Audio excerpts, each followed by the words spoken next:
Les archives d'Afrique, Alain Foka. Bonjour à tous et bienvenue dans ce magazine consacré à l'histoire contemporaine de l'Afrique à travers ses grands hommes. Nul n'a le droit d'effacer une page de l'histoire d'un peuple, car un peuple sans histoire est un monde sans âme.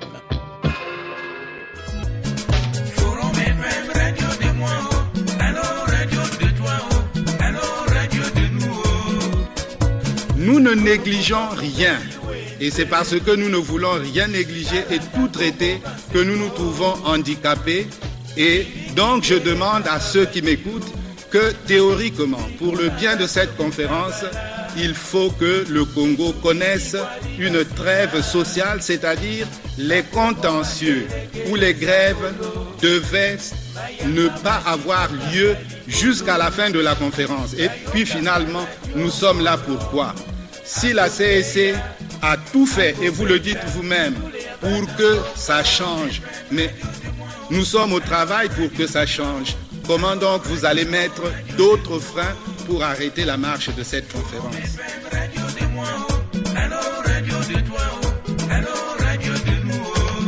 En ce début d'année 1991, le Congo vit une expérience inédite. Une expérience totalement inimaginable quelques mois plus tôt. Sous la pression de Paris et de la rue, dans le climat de la chute du communisme dont le point d'orgue a été la chute du mur de Berlin, le président Denis Sassou Nguesso a été contraint d'accepter le principe de la conférence nationale souveraine. Une conférence qui ressemble à une grande thérapie de groupe. Pascal Lissouba, comme quasiment tous les leaders politiques et de la société civile, y est invité. Il fait son grand retour après 11 ans d'absence. Il revient en tant qu'ancien Premier ministre. Radio Forum FM 105.8 Forum FM. Bon, chers compatriotes congolais, monsieur le conférencier, je ne suis pas l'assassin de qui que ce soit, encore moins d'aussi éminent cadre. Par contre, j'affirme que les coupables sont connus, vivants. Aujourd'hui, certains sont dans cette salle. Suite de notre série d'archives d'Afrique spéciale Pascal Lissouba.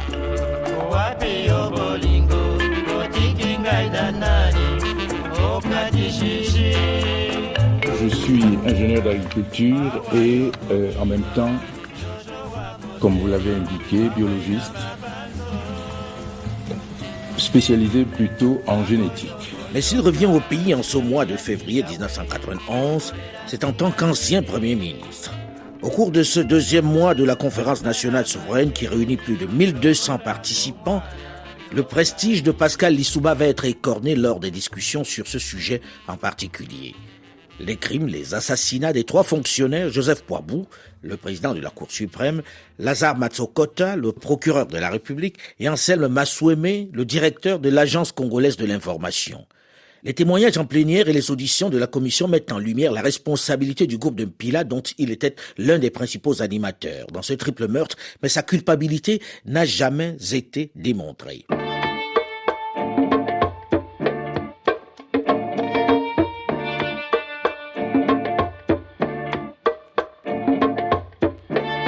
10 juin 1991. Après plusieurs mois de palabres et de déballage, c'est la fin de la conférence nationale souveraine. Il y a été décidé de procéder à l'instauration d'une démocratie pluraliste par une nouvelle constitution dont elle donne les principes. Pascal Lissouba présente sa candidature à l'élection du Premier ministre de la transition démocratique par les délégués à la conférence nationale. 18 candidats en lice pour cette fonction qui a été pourvue des plus grands pouvoirs par l'acte fondamental. Parmi eux, on retrouve Louis-Sylvain Ngoma, Édouard Ebouka Babakas, Mathias Nzon, André Milongo, Jean-Martin Bemba, Samuel Badinga et Kondi Akala, Gabriel Bokilo et Levi Makani. Il va y avoir des élections. Et ces élections vont être très dures, déjà que pour un poste ministériel de Premier ministre qui va durer peut-être 1 an. Regardez la tension, déjà regardez les conflits que cela génère. Qu'est-ce que ce sera lorsqu'il s'agira de la magistrature suprême ? En effet, la tension est à son comble. Pascal Lissouba est en tête aux 2 premiers tours, mais il va finalement être battu au 4e tour par André Milongo. 454 voix contre 419. Nous, on a des tribus et souvent quand un responsable vient au pouvoir, il est entouré d'un cocon, d'une espèce de tour d'ivoire qui l'empêche de communiquer avec l'extérieur, en fait avec le peuple, le vrai peuple. Et moi, je ne veux pas être justement prisonnier de cela. Qu'est-ce que vous allez faire en priorité ? D'abord, comme j'ai dit dans mon discours, mettre de l'ordre dans l'administration générale et principalement dans l'administration financière. Je pense qu'on en a besoin. On fera l'impossible. Les relations, effectivement, j'en ai, aussi bien avec les pays occidentaux qu'avec les organisations internationales. Comme j'ai séjourné 15 ans dans ces organisations, j'ai pas mal de relations. André Milongo est donc le premier ministre de la transition.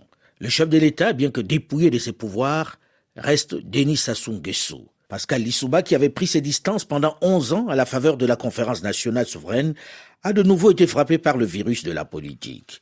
Il opère donc son grand retour. Dès le mois de juillet 1991, il fonde son propre parti, l'Union panafricaine pour la démocratie sociale, l'UPADS. La nouvelle formation politique a intégré plusieurs partis qui ont participé à la conférence nationale et rassemble de nombreuses figures de la vie politique nationale. Simon-Pierre Kikungangot, Martin Berry, Ngila Mugunga Kombo, Augustin Poignet, Christophe Mukwege, Clément Mwamba, Victor Tamba Tamba. Ils sont nombreux à l'avoir rejoint. Lissouba a également convaincu une bonne partie de la jeune classe politique de se joindre à lui dans son action. Et pour être tout à fait disponible pour mener la bataille, il remonte à Paris pour prendre sa retraite à l'UNESCO. Février 1992, il est de retour à Brazzaville. Son état-major lui a concocté une arrivée triomphale, puisqu'une foule considérable de militants et de sympathisants de l'UPADS l'accueille à l'aéroport de Maya-Maya et l'escorte jusqu'au palais des congrès, où il tient son premier meeting. « Je suis venu pour vous servir et non pas pour me servir », lance-t-il. C'est le début du marathon politique à travers le pays. En quelques mois, l'UPADS va parvenir à fédérer la majorité des populations issues des régions de la Bwenza, de la Lekumu et du Nyari. Pour désigner cette intégration politique, les Congolais créent l'acronyme Nibolek. Mais la popularité de Pascal Lissouba ne s'étend pas seulement sur ces 3 régions. L'ancien Premier ministre draine une dynamique populaire dans le Kwilu, les plateaux et surtout la Sangha. Ce dimanche 15 mars 1992, la grande majorité de la population des 2 principales villes du pays, Brazzaville, capitale politique, et Pointe-Noire, la capitale économique, se presse dans les bureaux de vote.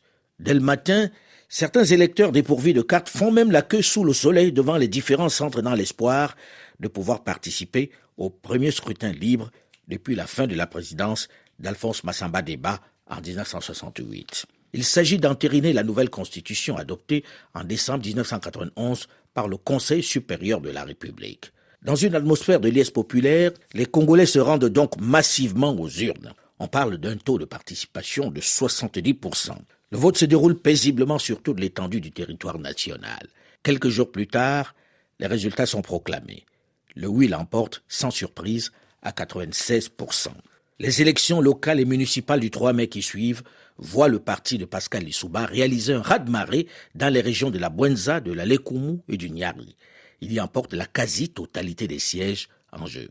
Ayant également obtenu de bons scores à Brazzaville et Pointe-Noire, l'UPADS s'impose comme la première force politique du pays. Aux élections sénatoriales, l'UPADS confirme sa position de première force politique en remportant 23 des 60 sièges à pourvoir devant le MCTDI qui en obtient seulement 13.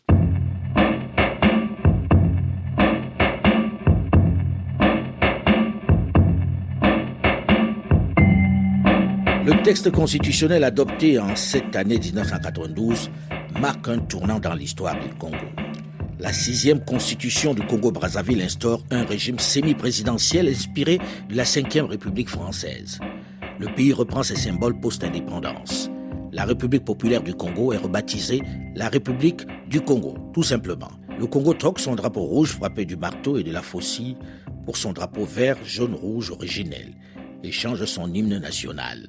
Les 3 glorieuses, l'hymne de la période marxiste, cèdent la place à la congolaise, l'hymne national post-indépendance. La nouvelle loi fondamentale comporte des verrous juridiques. dans son article 178, excluant notamment la possibilité de réviser la Constitution pour toucher à la limitation des mandats présidentiels, 2 fois 7 ans, à la forme républicaine de l'État ou encore la réduction ou l'abolition des droits et libertés fondamentaux.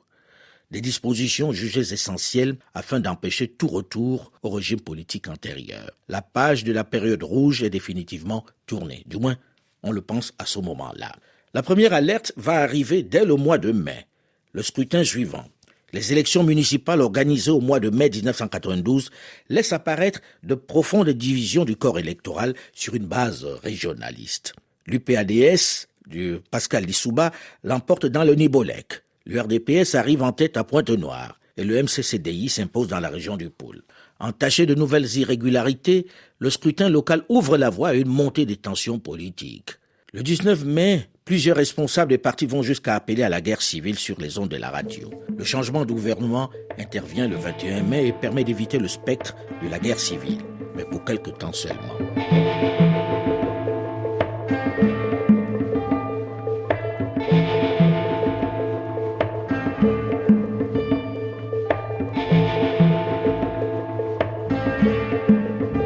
En ce début du mois d'août 1992, les Congolais vivent au rythme de la campagne électorale, la présidentielle.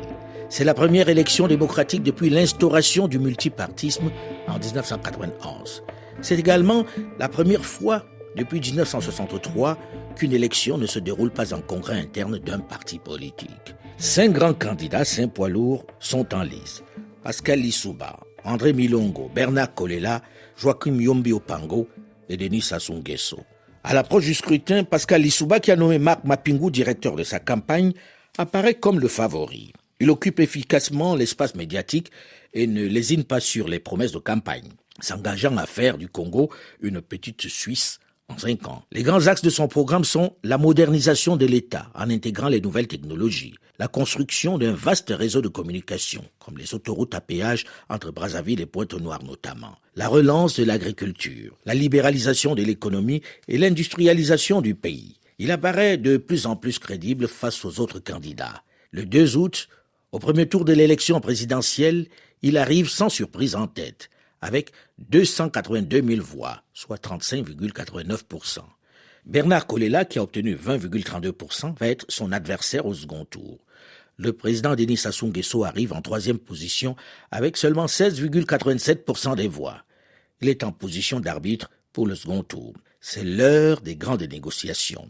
Pascal Lissouba va obtenir le ralliement de quelques battus du premier tour, notamment Joachim Yombi Opango, David Charles Ganao, Alphonse Souslati Poati. Le 11 août 1992, le Parti congolais du travail et l'UPADS de Pascal Lissouba signent un accord pour constituer le socle d'une majorité parlementaire stable, pour gouverner ensemble quel que soit le résultat de la présidentielle et faire campagne commune pour l'élection de Pascal Lissouba au second tour de la présidentielle. Pourquoi Henri Lopez, vous qui êtes un ancien Premier ministre du Congo et qui viviez tout ça de l'intérieur, Denis Sassou Nguesso choisit-il à ce moment-là de soutenir plutôt Pascal Lissouba? Et parce que Kolela était une personnalité qui ne pouvait pas être acceptée par le PCT. Kolela avait déclaré, quand il avait été, que même condamné à mort, il ne serait pas convaincu aux vertus du socialisme scientifique. Donc entre Lissouba et un Kolela, il y avait pas photo. Le second tour a lieu le 16 août 1992. Les résultats sont proclamés le 20. Pascal Lissouba dévance largement Bernard Kolela avec 61,32% de voix contre 38,68% pour Bernard Kolela. Pascal Lissouba est arrivé en tête dans 7 régions sur 10. Kolela ne l'a battu qu'à Brazzaville et dans le Pôle. Au Kwilu, les 2 candidats sont au coude à coude. Le recours de Kolela auprès de la Cour suprême pour fraude généralisée et frappante de la part de son adversaire est rejeté. Pascal Lissouba devient le 6e président de la République du Congo. J'ai fait une campagne, j'ai présenté mon programme et je pense l'avoir fait avec beaucoup de détermination et je crois avoir été assez convaincant. Mais près de 62% des voix, ça veut dire que vous avez récupéré pas mal en fait des voix de l'ex-parti unique. Oui, mais je ne pense pas être parti de zéro. Même dans les partis du Nord où le parti unique avait affiché, disons, sa supériorité. Mon parti a toujours été en seconde position, même dans ces régions-là. Donc je ne suis pas surpris, puisque je suis connu dans ces régions. Et ce n'est pas d'hier que j'ai commencé mon travail à la fois de technicien de politique dans ces régions. Je suis assez bien connu et je ne suis pas surpris du fait que, disons, sans beaucoup de difficultés, ils ont porté leur suffrage sur mon nom et sur mon programme. Denis Sassou Nguesso est à cette date-là le premier président à être battu lors d'une élection. La transition s'achève comme nous l'avons souhaité, sans violence, sans déchirement. Elle s'achève dans le calme et dans une atmosphère de dignité qui reflète la maturité de notre peuple. Compte tenu du contexte africain d'aujourd'hui, c'est là une belle victoire pour la République du Congo. Pascal Lissouba devient donc le 6e président de la République du Congo. L'investiture du président a lieu le 31 août 1992. Je prie très respectueusement de bien vouloir prêter le serment prévu par la Constitution du 15 mars 1992 en son article 72. Devant la nation et le peuple congolais, seul détenteur de la souveraineté, moi, Lissouba Pascal, président de la République, je jure solennellement de respecter et de défendre la Constitution et la forme républicaine de l'État. La passation de pouvoir avec le général Denis Sassou Nguesso se passe dans une excellente ambiance. Mais le nouveau président de la République doit faire face à une situation économique calamiteuse. Le 1er septembre 1992, il nomme Stéphane Maurice Bongo Noira au poste de Premier ministre. Mais il doit faire face à un souci de taille, à une impasse dans la formation du gouvernement. La composition de l'équipe, forte de 27 membres, est finalement publiée dans la nuit du 7 au 8 septembre. La plupart des poids lourds de l'UPADS sont partis et en font partie. Le général Ngolo est ministre de la Défense. 3 membres du Parti congolais du travail y figurent. Henri Okemba à l'agriculture, Grégoire Lefouéba à l'éducation nationale et Isidore Mvouba au commerce. Dans la journée du 8, Nouma Zalaï, le secrétaire général du Parti congolais du travail de Denis Sassou Nguesso, fait une communication de presse et déclare caduc l'accord UPADS-PCT. Joseph Wabari Mariotti, ancien ministre de la Justice. Le PCT exigeait, je crois, 7 ministres. Le président Lissouba, dans la confection de son gouvernement, dans le réajustement des équilibres du gouvernement, dans la composition de forces qui l'ont soutenu pour essayer de satisfaire les unes et les autres, n'a pas pu donner 7 ministères au président, au camp du président Sassou. Bon, l'accord a volé en éclat, comme vous le dites.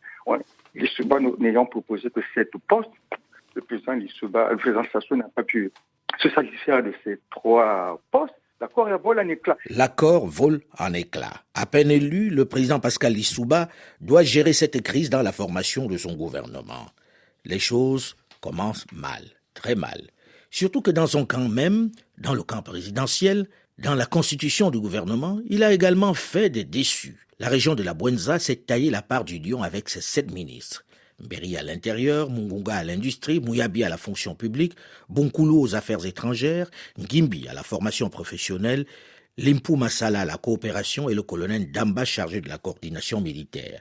Alors que la Lekoumou n'en a qu'un seul de ministre, Clément Mwamba aux finances, et le Nyari, pas de ministre du tout. Cependant, le gouvernement est constitué de ressortissants de tout le pays. Mais avec la rupture de l'accord avec le Parti congolais du travail de Sassou Nguesso, comment va-t-il manœuvrer pour se sortir de ce mauvais pas, pour vraiment prendre la main? Les tensions ne font que commencer, comme nous le verrons dans une dizaine de minutes, dans la suite de cette série d'archives d'Afrique spéciale Pascal Lissouba. Rendez-vous donc juste après une nouvelle édition du journal sur Radio France Internationale. Restez à l'écoute et à très vite.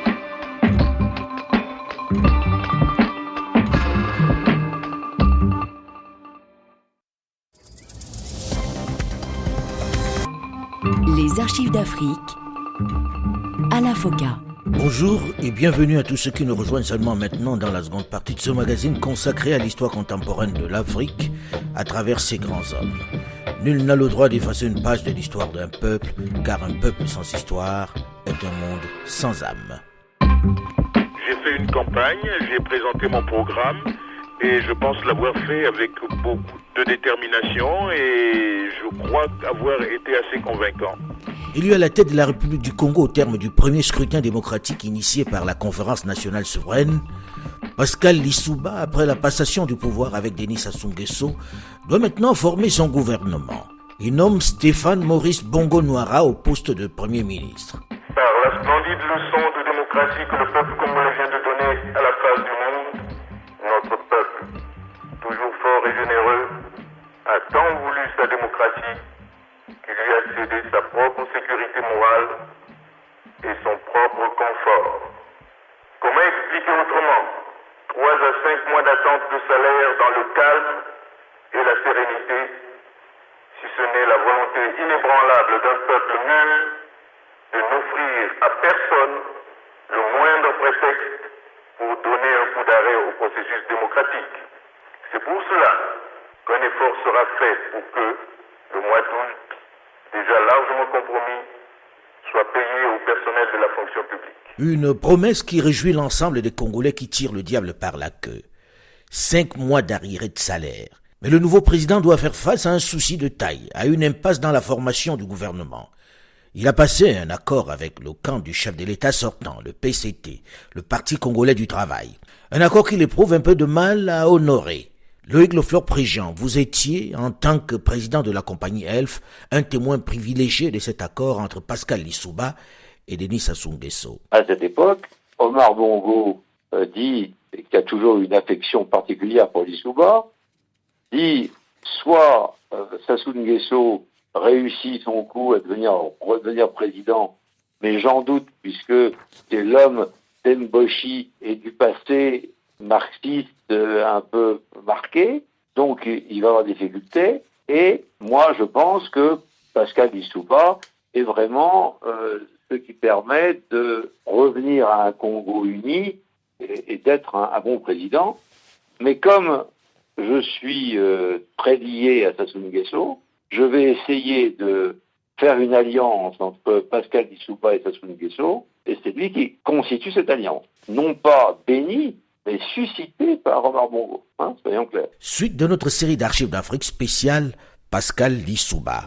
Devant la nation et le peuple congolais, seul détenteur de la souveraineté, moi, Lissouba Pascal, président de la République, je jure solennellement de respecter et de défendre la Constitution et la forme républicaine de l'État. Une fois la prestation de serment faite, il faut passer aux choses sérieuses. Dès le 1er septembre 1992, Pascal Lissouba nomme Stéphane Maurice Bongo Noira au poste de Premier ministre. Mais il doit faire face à un souci de taille, à une impasse dans la formation du gouvernement.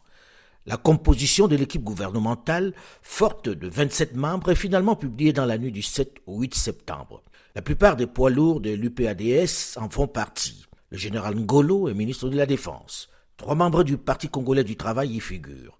Henri Okemba à l'agriculture, Grégoire Lefouéba à l'éducation nationale et Isidore Mvouba au commerce. Dans la journée du 8, Nouma Zalaï, le secrétaire général du Parti congolais du travail, fait une communication de presse et déclare caduc l'accord UPADS-PCT. 2 des points de l'accord du 11 août n'ayant pas été respectés. Le Parti congolais du travail, qui prétendait à 7 portefeuilles ministériels, dénonce le fait que la composition du gouvernement ait été publiée avant la conclusion des négociations qui étaient en cours. Dans la foulée, Isidore Mvouba, un des 3 ministres du Parti congolais du travail, du gouvernement Bongo Noira, se retire. Joseph Wabari Mariotti, ancien ministre de la Justice du Congo. Le PCT exigeait, je crois, 7 minutes.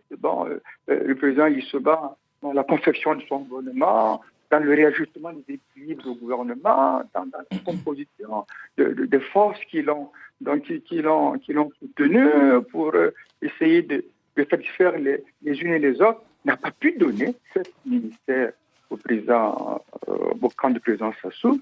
Bon, l'accord a volé en éclat, comme vous le dites. Lissouba n'ayant proposé que 7 postes, le président Sassou n'a pas pu se satisfaire de ces 3 postes. L'accord vole en éclat. L'accord vole en éclat. Et ce n'est pas tout. L'élection du président de l'Assemblée nationale esquisse un renversement d'alliance. André Mouelet du PCT est élu aux dépens d'Ange-Édouard Pongui, apparenté UPADS de Pascal Lissouba.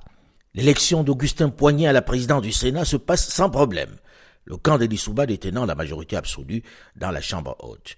Joseph Ouabary Mariotti, ancien ministre de la Justice. Et quand la voile vole en éclat, le président Sassou, il rejoint le camp du président Kolela. D'où le point de départ de la crise dans le pays qui passe par les événements de 1993. Le 30 septembre, l'URDR, le PCT et 5 autres partis de moindre envergure concluent un accord de gouvernement. La nouvelle alliance est présentée par ses promoteurs comme le socle de l'unité nationale.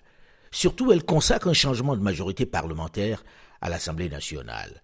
Pascal Lissouba. J'ai fait serment de respecter la Constitution. C'est pas moi qui l'ai violée. J'ai usé de tout ce qu'on pouvait user pour amener mes compatriotes à se convaincre d'un consensus pour travailler ensemble. Réponse, barricade, coup de fusil, cocktail Molotov. Mais M. Kolela est parti lié avec le PCT.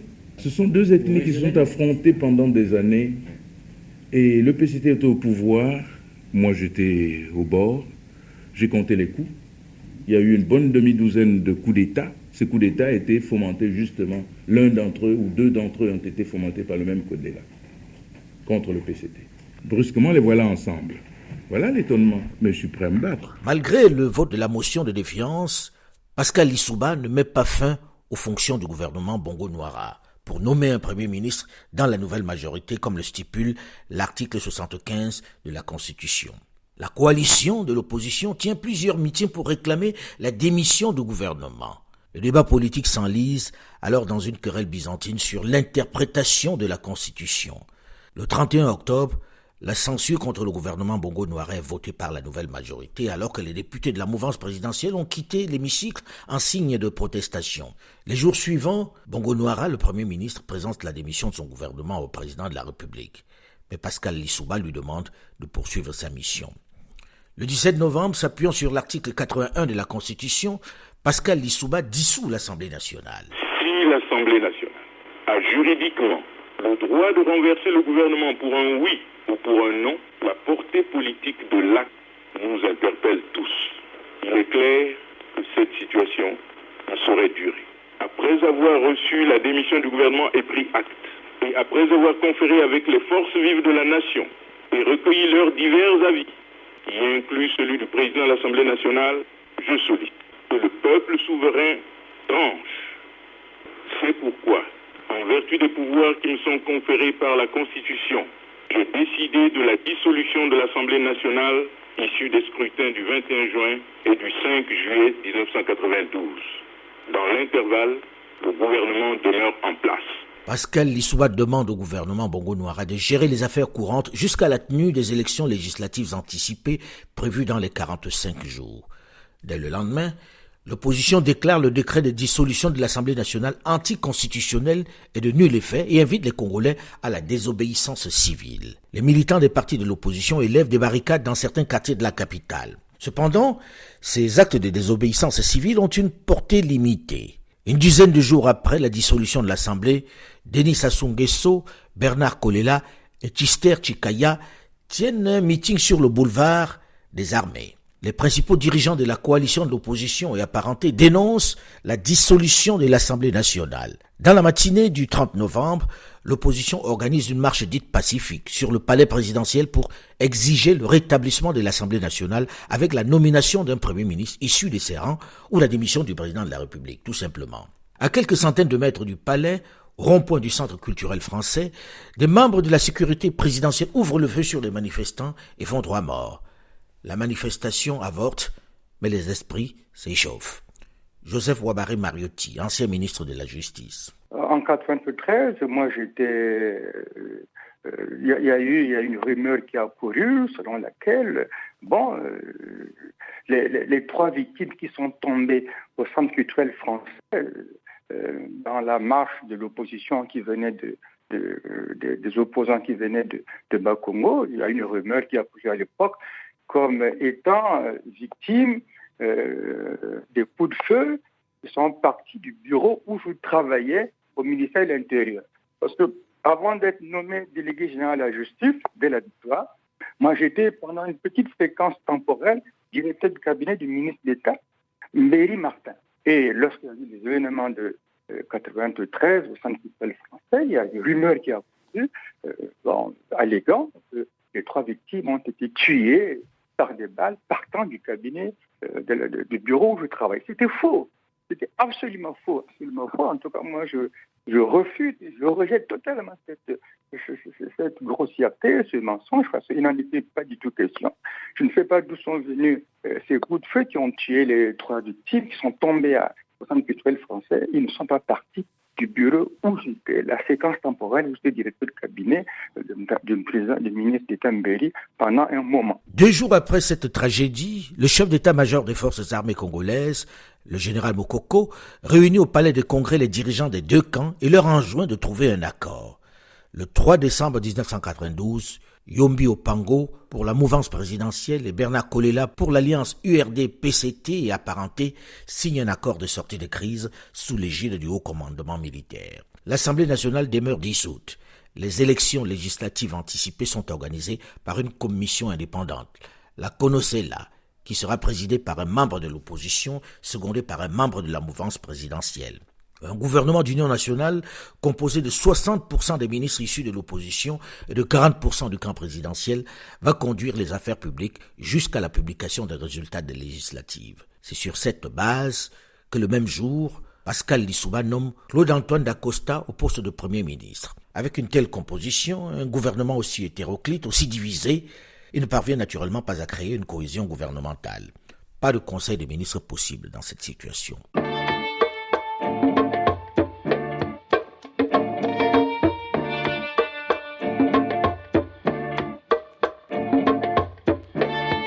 Le gouvernement, déjà divisé, doit faire face à un souci de taille. En mars 1993, il doit déjà 7 mois d'arriérés de salaire aux travailleurs congolais.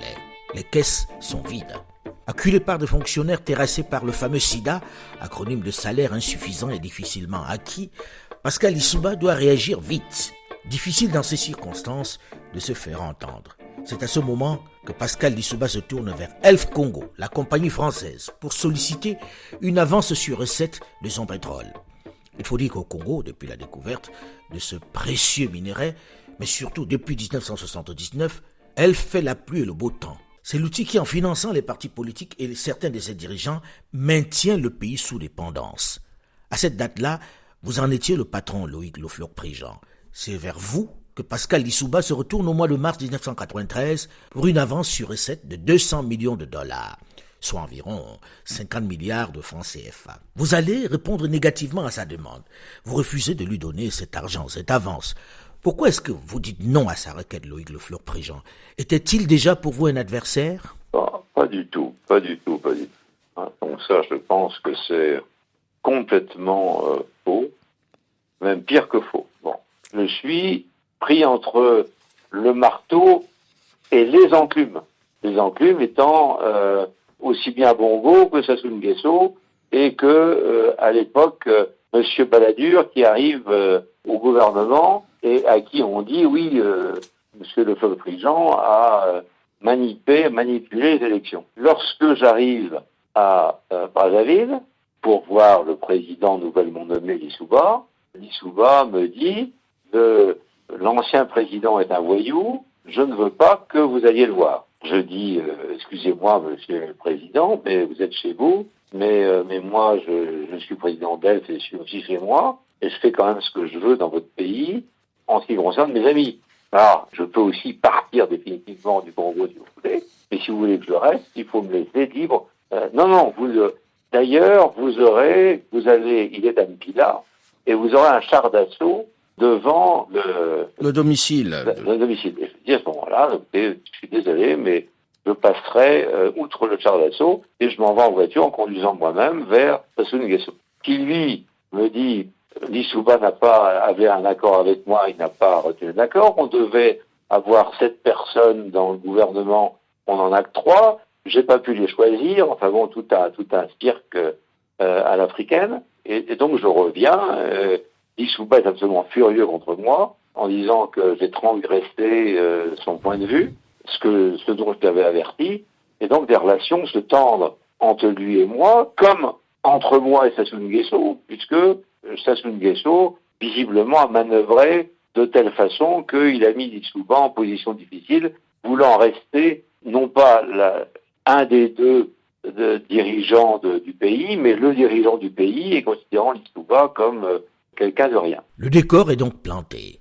Pascal Lissouba ne bénéficiera pas du précieux soutien d'Elf Congo, ce qui hypothèque considérablement ses chances de se sortir de cette situation. Mais il n'est pas homme à se laisser influencer ou à se faire imposer des solutions auxquelles il n'adhère pas. Puisque Elf ne veut pas l'aider, il a sa petite idée pour trouver de l'argent pour payer les arriérés de salaire des fonctionnaires, comme nous le verrons la semaine prochaine dans la suite de cette série d'Archives d'Afrique spéciale Pascal Lissouba. Mais en attendant, vous pouvez d'ores et déjà réécouter cette émission sur le site de RFI, à la rubrique podcast, ou sur le site archivesdafrique.com, ou tout simplement sur votre téléphone portable en téléchargeant gratuitement l'application Archives d'Afrique sur iOS ou sur Google Play. Archives d'Afrique. Le jeu. Voici donc venu le moment du jeu pour gagner le coffret Archives d'Afrique. Mais je voudrais féliciter les milliers d'entre vous qui avez joué la semaine dernière. Vous étiez nombreux à avoir reconnu l'auteur de ces propos. Quand j'ai essayé d'écrire un petit bouquin, les Talaro étaient ceux qui ont tremblé, tout ce monde-là. Mais je n'ai rien dit. Je suis encore prêt à écrire. Il s'agissait, et vous êtes nombreux à l'avoir reconnu, du président Omar Bongo Ondimba, qui a dirigé le Gabon de 1967 à 2009. Les 5 premières bonnes réponses sur notre page Facebook et les 5 premières bonnes réponses sur notre messagerie WhatsApp sont Soumaoro Yaya, à Abidjan en Côte d'Ivoire, Mamadou Ba, à New York aux États-Unis d'Amérique, Sidibé Mamadou David, d'Abidjan en Côte d'Ivoire, Yannick Amedome Mindiane, à Lomé au Togo, Olive Nkera, à Kinshasa en République démocratique du Congo, Oluwashola Ogudele, à Pobé au Bénin, Parfait Zossou, à Noisy-le-Grand en France, Oumarou Traoré à Ouagadougou au Burkina Faso, Ouedraogo Aimé Maker à Ouagadougou au Burkina Faso, Nganga Kole à Pointe-Noire au Congo.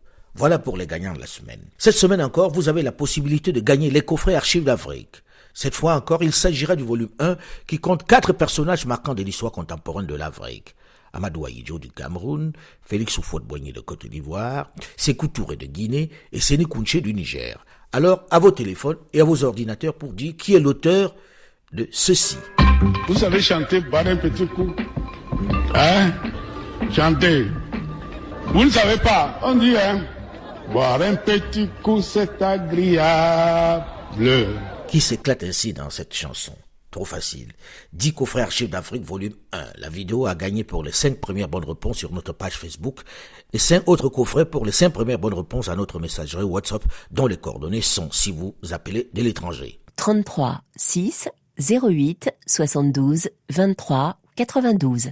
Notre numéro WhatsApp 33 6 08 72 23 92. Et si vous appelez de France 06 08 72 23 92. Alors, à vos téléphones et à vos ordinateurs, surtout n'oubliez pas de laisser vos noms, prénoms, adresses et numéros de téléphone. Une réponse sans coordonnées est automatiquement éliminée. Vous pouvez évidemment continuer de réagir comme vous le faites sur notre page Facebook, la première sur notre antenne, avec ses 600 000 amis. Delphine Michaud, Olivier Raoul et Alain Foucault, nous vous donnons quant à nous rendez-vous la semaine prochaine, même heure, même fréquence. Dans un instant, une nouvelle édition du journal sur Radio France Internationale. Restez à l'écoute et à très vite.